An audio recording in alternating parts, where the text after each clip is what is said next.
ඉතින් කොහොමද ඔයාලට හැමෝම හොඳින් ඇති කියලා හිතනවා ආදරෙන් පිළිගන්නවා අද වීඩියෝ එකට. ඉතින් මේ වීඩියෝ එකෙන් මම ඔයාලත් එක්ක ෂෙයා කරන්නේ අපි ලංකාවට යන දවස ගත වෙච්ච හැටි. ඉතින් මුලින්ම මට ඕන වුණා ලංකාවට යන දවසේ ගෙදර පුළුවන් තරම් ක්ලීන් කරලා යන්න. ඉතින් ඒකට හේතු දෙකක් තියෙනවා ඇත්තටම. ගොඩක් කාලෙකට ආයෙ මට එන්න වෙන්නේ නැති නිසා සහ අපි තුන්දෙනාම මේ පාරේ යන නිසා. ඉතින් මේ විදිහට තමයි ගෙදර පුළුවන් තරමට ක්ලීන් කරගත්තේ. මම බඩු ගොඩාක් එකතු වෙලා දේවල් අයින් කරන්න ගොඩාක් දේවල් තියෙනවා. ඉතින් ඔයාලා දන්නවා අපේ ගෙදර 1 BHK කියන්නේ 1 bedroom apartment එකක්. ඒ කියන්නේ සාලේ 1 bedroom එක සහ බාත්රූම් දෙකක්, එතකොට කැමමේසෙ වගේ තියන්න පුළුවන් ඒරියා එකක් සහ කිචන් එක. ඉතින් මේ දේවල් ටික තියෙන පොඩි ගෙයක්. ඉතින් ඔයාලට පේනවා ඇති මම සාලේ උනත් තියලා තියෙන්නේ සෝෆා එක, බබාගේ ටොයිස් ටිකක්, ඒත් එක්කම ටීවී එක මේ වගේ අපේ ගෙදර තියෙන අත්‍යවශ්‍යම නැතුවම බැරි දේවල් ටිකක් විතරයි. ඒකට හේතු කීපයක් තියෙනවා. එකක් මම අනිවාර්යයෙන්ම දැනන් හිටියේ මං ආයේ ලංකාවට යනවා. මං ආපු කාල සීමාවෙන් පස්සේ කියලා. ඉතින් ඒකත් නිසා මම ගොඩාක් දේවල් ගද්දි පරිස්සමින් ගත්තේ. ගොඩාක් ක්වොලිටි අයිටම්ස් වලටත් ගියේ නෑ. සාමාන්‍යයෙන් අයිටම්ස් වලට ගියේ. ඒකට හේතුව මේ දේවල් ආයෙ අපිට යනකොට හැම දෙයක්ම අරගෙන යන්න බැහැනේ. ඉතින් ඒකත් නිසා. ඉතින් අපේ ගෙදර ඉතාම සීමිත බඩු ප්‍රමාණයක් තියෙන්නේ. ඉතින් ඒ දෙක වුණත් ඇත්තටම බබත් එක්ක හැඩල් කරනවා කියන එක ගොඩාක් අමාරුයි. ආයෙ හැඩි කරනවානේ. ඉතින් යන දවසේ මට ඕන වුණා මේ දේවල් පුළුවන් තරම් පිළිවෙලකට අස් කරලා යන්න. ඒත් එක්කම ගෙදර වීඩියෝ එකක් මම ඔයාලත් එක්ක ෂෙයා කරගන්නවා කියලා හිතුවේ. ගොඩක් දෙනෙක් අහලා තිබ්බා අපේ ගෙදර මොන වගේද හෝම් ටුවර් එකක් කරන්න කියලා. ඉතින් ඇත්තටම ඒකට වෙලාවක් හම්බ වුණේම නැහැ. ඒක නිසා මම මේ විදිහට හරි අපේ ගෙදර කොහොමද කියලා ඔයාලට පෙන්නනවා කියලා හිතුවා. ඉතින් මේ තමයි අපේ පුංචි කාමරේ. මෙතනක් තියෙන්නේ අපේ ඇඳ සහ එක කබඩ් එකක් විතරයි. ඉතින් ඒකේ තමයි බබාගේ ඇඳුම්, මගේ ඇඳුම් සහ හස්බන්ඩ්ගේ මේ දේවල් තියෙන්නේ. ඉතින් මේ වගේ අත්‍යවශ්‍යම දේවල් ටිකක් විතරයි අපේ ගෙදර තියෙන්නේ. ඔයාලට පේනවා ඇති අපේ බිත්ති ඔක්කොම බබා ඉරි ඇඳලා පාට කරලා. ඉතින් මේ දේවල් වලට අපි යනවා නම් ගෙවන්න ඕනේ. ඇත්තටම පේන්ට් කරන්න කියලා වෙනම ඒගොල්ලෝ කොස්ට් එකක් ගන්නවා. අපි කලින් අපාර්ට්මන්ට් එක මාරු කරද්දිත් ඒකට වෙනම ගාණක් ඇඩ් කරගන්නවා. ඉතින් අපි එතකොට ඒවට පේ කරලා යන්න ඕනේ. තව කැඩුණු බිඳුණු දේවල් තියෙනවා නම් අපි ඒවට දෙන්න ඕනේ සල්ලි. ඉතින් මේ දේවල් ගේකින් වෙන ගේකට යනකොට හිටපු ගෙදර ඕනට ඒ කම්පැනි එකට අපි දෙන්න ඕනේ. ඉතින් මේ තමයි මගේ පුංචි කිචන් එක. ඉතින් මෙතනත් තියෙන්නේ ඕනම කරන දේවල් ටිකක් ගෙදරට. ගොඩාක් ලොකු දේවල් සහ ගොඩාක් ලොකු ගණන් වල දේවල් මෙතන නැහැ. ඉතින් මේ විදිහට මම පුළුවන් විදිහට කිචන් එකත් ක්ලීන් කරා යන්න කලින් සම්පූර්ණයෙන්ම වගේ ක්ලීන් කරලා ගොඩාක් දේවල් තිබ්බ ඇත්තටම අයින් කරන්න. ඉතින් මේ දේවලුත් ඔක්කොම වගේ අයින් කරලා යනවා කියලා මේ පාර හිතාගත්තා.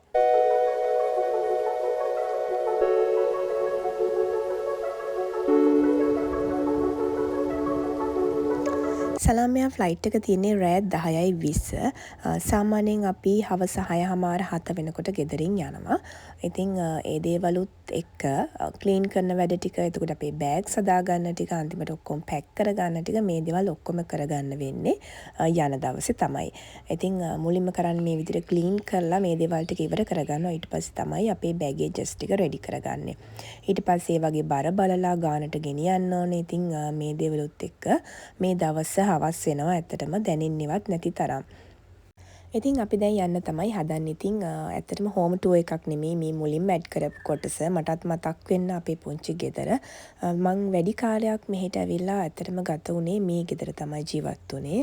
අවුරුදු 3.5කට විතර හිටියේ මේ ගෙදර. ඉතින් ඒකත් එක්ක මට හිතුණා පොඩි වීඩියෝ ක්ලිප්ස් වගේක් මේ විදිහට ඇඩ් කරන්න ඕනි කියලා මගේ එක වීඩියෝ එකකට. ඉතින් අපි දැන් යන්න තමයි හදන්නේ. මං කියවනේ අපි හවස 6:30 විතර වෙනකොට යනවා කියලා.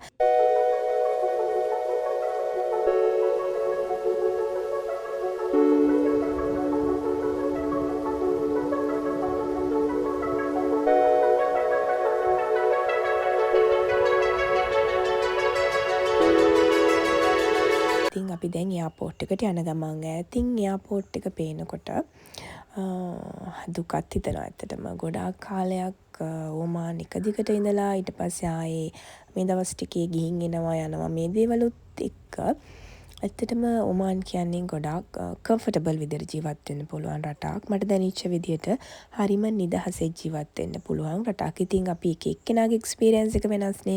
සමහර කෙනෙක්ට මෙහි ලැබිච්ච දේවලුත් එක්ක ලැබිච්ච අත්දැකීම් එක්ක හම්බ වෙච්ච කට්ටිය එක්ක මේ රට හොඳ නැති වෙන්න පුළුවන්. නමුත් මගේ අත්දැකීම්නේ මම ඔයාලට කියන්නේ. ඒක නිසා මගේ අත්දැකීම් අනුව නම් මට ඔමාන් කියන්නේ ගොඩාක් හොඳ රටක්. ඉතින් ගොඩක් වෙලාවට මේ විදිහට ෆැමිලි එක පිටින්ම එනකොට අපිව ඇත්තටම ගෙනත් අල්ලන්නේ අපේ යාළුවෙක්. යාළුවෝ කවුරු හරිම කෙනෙක්. ඉතින් මේ අපිත් එක්ක හිටපු හැමෝම හැම දෙයකටම වගේ උදව් කරපු අය. දුකේදී සැපේදී හැම දෙයකටම පිහිට වෙච්ච අය. ඉතින් ස්පෙෂලි ඒගොල්ලන්වත් මම මේ වීඩියෝ එකෙන් මතක් කරනවා. ඉතින් ඔයාලා වාහනයකට එනවා නම් මේ විදිහට ඔයාලා එයාපෝට් එක ගාවින් පික් කරලා යාට යන්න පුළුවන්. නැත්නම් ඔයාගේ ෆැමිලි එකේ කවුරු හරි එනවා නම් මං කලිනුත් කිව්වා වගේ වාහනේ පාකින් එකට දාලා ඔයාගේ බඩුත් අරගෙන ඔයත් එක්ක චෙකින් වෙන තැනට එනකන් යන්න පුළුවන්. ඉතින් චෙකින් වෙනකන් ඔයත් එක්ක ඒ අදාළ කෙනාට ඉන්න පුළුවන්. මස්කට් ඉන්ටර්නැෂනල් එයාපෝට් එක ගැන මගේ ගොඩක් වීඩියෝස් බලපු අය නම් දන්නවා ඇති. මගේ කලින් ව්ලොග්ස් වල දැකලා ඇති. ඒත් එක්කම ඔයා ඔමාන් ඉන්න කෙනෙක් නම් ඔයා ඉතින් යන එන කෙනෙක් නම් ඔයා ඒත් එයාපෝට් එක දැකලා ඇති. මේ දේවල් දන්නවා ඇති. නමුත් ඔයා අලුත්ම කෙනෙක් නම් එයාපෝට් එකේ කොහොමද මේ දේවල් වෙන්නේ, මේ දේවල් ගැන චුට්ටක් බයෙන් ඉන්න කෙනෙක් නම් ඇත්තටම පොඩ්ඩක්වත් බය වෙන්න දෙයක් නැහැ. ඕන කරන දේවල් වලට උදව් කරන්න එයාපෝට් එකේ ස්ටාෆ් එක ඉන්නවා.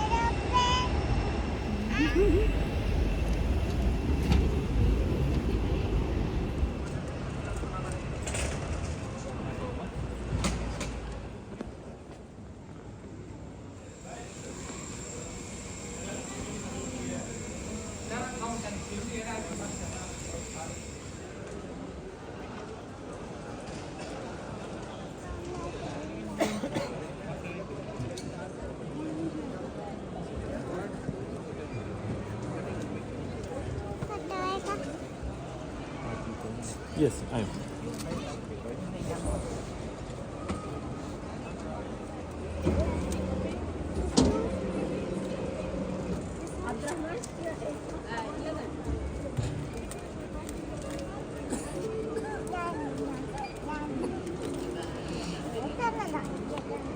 ඉතින් මේ විදිහට අපේ චෙකින් එක ඉවරනාට පස්සේ අපේ බැගේජස් දීලා ඔක්කොම ටික ඉවරනාට පස්සේ අපිට මෙතනින් ඉස්සරහට යන්න තමයි තියෙන්නේ. ඉතින් මෙන්න මේ තැන වෙනකන් ඔයාලත් එක්ක එන කෙනෙක්ට එන්න පුළුවන්. ඉතින් එහාට ඔයාලට තනියෙන් තමයි යන්න වෙන්නේ. බෝඩින් පාස් එක ස්කෑන් කරලා ඉමිග්‍රේෂන් එකට යන්න ඕනේ. ඉතින් ඊට පස්සේ ෆුඩ් කෝට් මේ හැම දෙයක්ම තියෙනවා. ඒකත් එක්ක ඔයාලට ඊට පස්සේ යන්න තියෙන්නේ ගේට් එකට.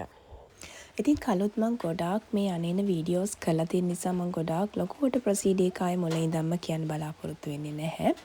ඉතින් අපි දැන් ඉන්නේ අපේ ප්ලේන් එකට බෝඩ් කරගන්නකම්. ඉතින් මෙතන වීටින් ඒරියා එකක් තියෙනවා. එතනට ඉඳලා දැන් මේ අපේ ප්ලේන් එක ඇතුළට තමයි අපි යන්නේ. යන්න ඕනේ අර.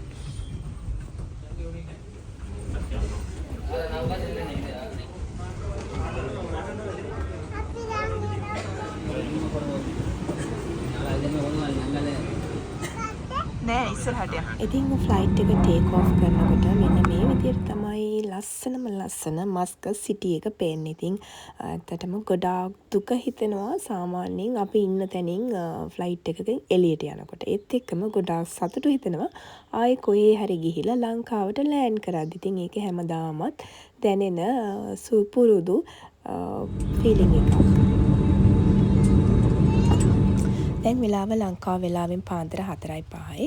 ඉතින් මේ විදිහට තමයි අපේ එයාපෝට් එක අපිට පේන්නේ. ඉතින් ෆ්ලයිට් එක සම්පූර්ණ කාල සීමාව පැය 4ත් විනාඩි 15ක් වගේ කාල සීමාවක්.